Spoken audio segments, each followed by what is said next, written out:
श्री शिवाय नमस्तुभ्यम। ये कहानी है रोहित नाम के एक लड़के की, जिसका जन्म एक मध्य परिवार में हुआ। रोहित अपने पापा को कभी पापा न कह पाया।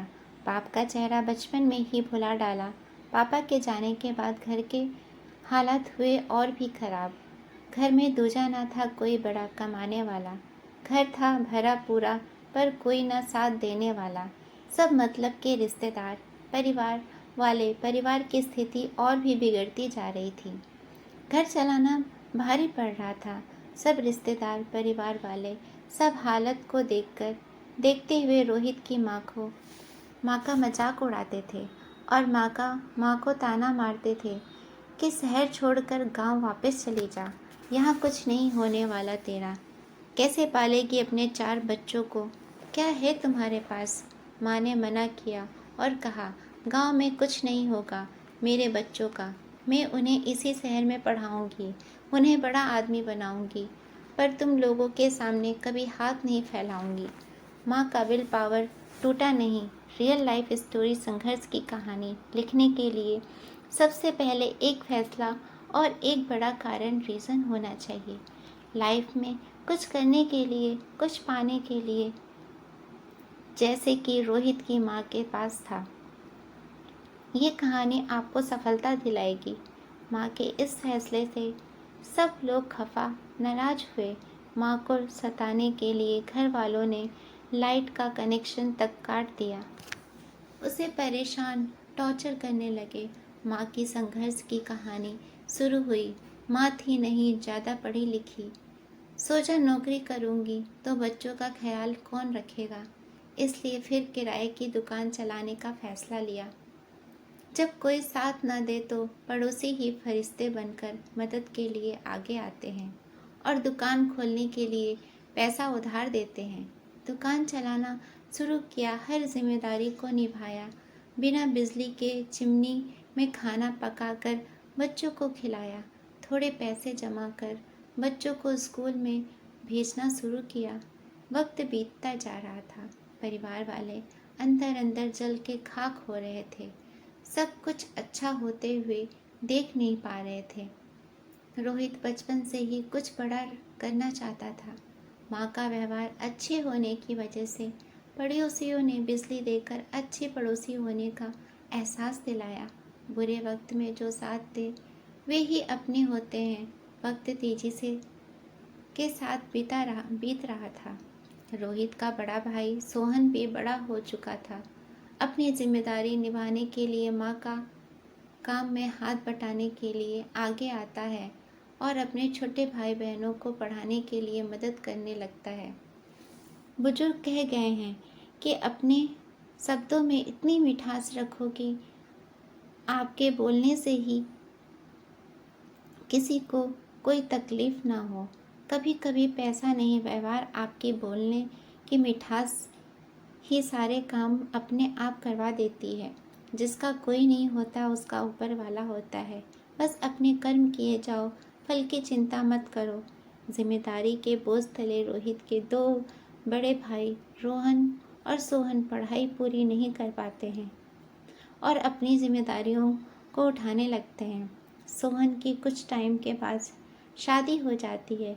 फिर रोहन और सोहन किराने की दुकान बंद करके एसटीडीओ पीसीओ चलाने लगते हैं। कुछ टाइम के बाद सोहन एक फाइनेंस कंपनी में जॉब करने लगता है। जब कुछ अच्छा चल रहा था तब सोहन के ऊपर एक केस हो जाता है और उसे 3 महीने के लिए जेल भेज दिया जाता है।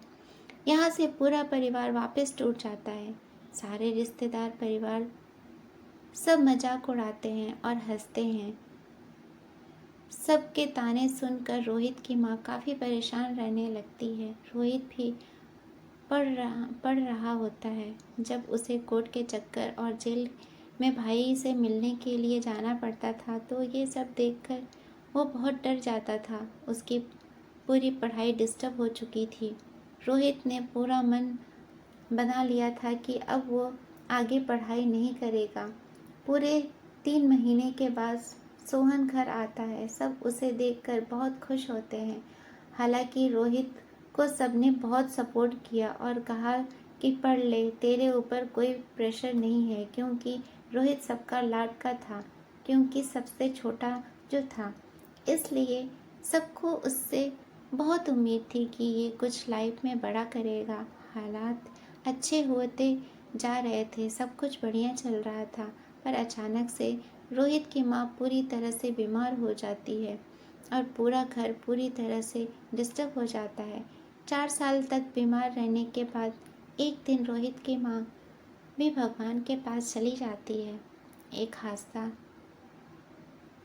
एक हंसता खेलता परिवार एकदम से पूरी तरह से बिखर जाता है और रोहित का भगवान पर से विश्वास उठ जाता है और रोहित पूजा पाठ करना सब बंद कर देता है। रोहित का विल पावर पूरी तरह से टूट जाता है। रोहित को कुछ समझ नहीं आ रहा होता है। माँ के जाने से वो बहुत अकेला फील करने लगता है। दोस्तों से भी ज़्यादा बात नहीं करता, मानो उसकी पूरी दुनिया ही खत्म हो गई हो। उसका जीने का मन नहीं करता। माँ के जाने के बाद उसने अपना घर छोड़कर कहीं दूसरे शहर में अपना ठिकाना बना लिया। उसने खुद की ज़िंदगी दारू के नाम कर दी। जितना वो कमाता उतना दारू में उड़ा देता। जिंदा लाश की तरह वो रह रहा था। दिन ब दिन खुद को ख़त्म करने की तैयारी कर रहा था, मानो उसका जीवन पूरा ख़त्म हो चुका था। बस माँ को याद करके अकेले में रोता रहता और भगवान को कोसता रहता।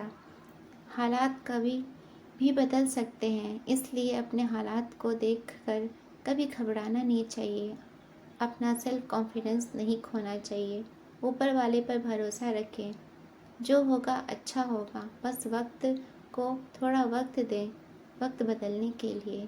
एक दिन रोहित की मुलाकात फेसबुक के जरिए कृति नाम की लड़की से होती है, जो कि उसके शहर की होती है। दोनों के बीच काफ़ी बातचीत होती है।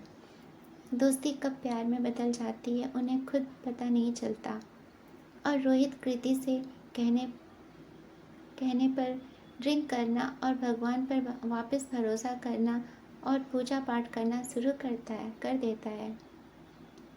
उस लड़की के आने से रोहित की लाइफ काफ़ी बदल चुकी होती है। फिर एक दिन दोनों की लाइफ यू टर्न लेती है। रोहित को कृति की माँ घर बुलाती है शादी की बात करने के लिए। रोहित के पास कोई ढंग की जॉब और ना ही खुद का घर होता है, इसलिए कृति की माँ शादी के लिए राजी नहीं होती है और दोनों को घर से जाने के लिए कह देती है। दोनों की इच्छा रहती है कि वो घर वालों की मर्ज़ी से शादी करें, पर ज़िंदगी को कुछ और ही मंजूर था। रोहित की फैमिली भी शादी के खिलाफ थी, पर रोहित की वजह से वे शादी को मंजूरी दे देते हैं। पर दोनों फिर अपनी मर्ज़ी से और भगवान के भरोसे मंदिर में जाकर शादी कर लेते हैं। रोहित खुद को प्रूव करना चाहता था और कुछ करके दिखाना चाहता था, पर उसके पास तो ना ढंग की जॉब थी, ना कोई अच्छा एजुकेशन था। उसे कुछ समझ नहीं आ रहा था कि वो क्या करे। उसके पास वक्त बहुत कम था और जिम्मेदारी ज़्यादा। फिर उसने यूट्यूब पर कुछ वीडियो देखे तो उसे वीडियोग्राफर बनने का भूत सवार हुआ।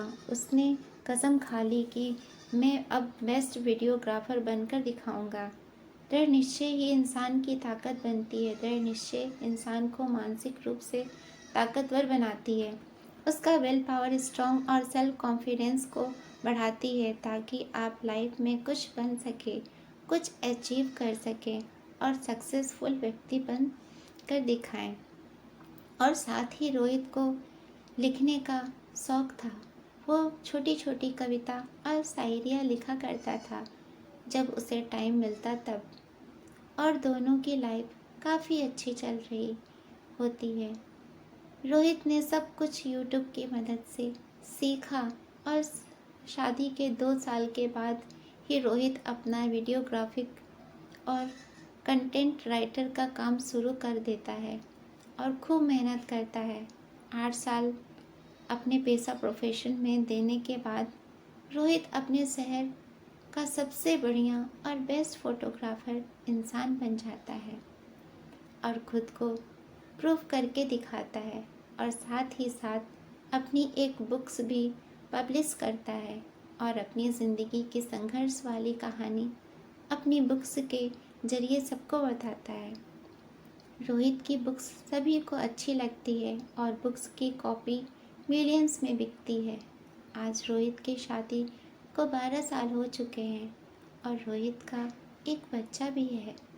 रोहित अपनी मेहनत की बदौलत एक सक्सेसफुल इंसान बन गया है और आज उसके पास उसकी उम्मीद से ज़्यादा सब कुछ है। रोहित लोगों को प्रेरणा देता है, उन्हें मोटिवेट करता है कि लाइफ में कभी भी हार नहीं मानना चाहिए। आप जो सोचोगे वो बनोगे। बस खुद पर भरोसा रखें और अपने काम से प्यार करें, अपने काम की इज्जत करें। सपने उन्हीं के पूरे होते हैं जो गिर कर संभल कर खुद को आगे बढ़ाने के लिए प्रेरित करते हैं, हर तकलीफ़ों से लड़कर सफलता की सीढ़ी चढ़ते हैं।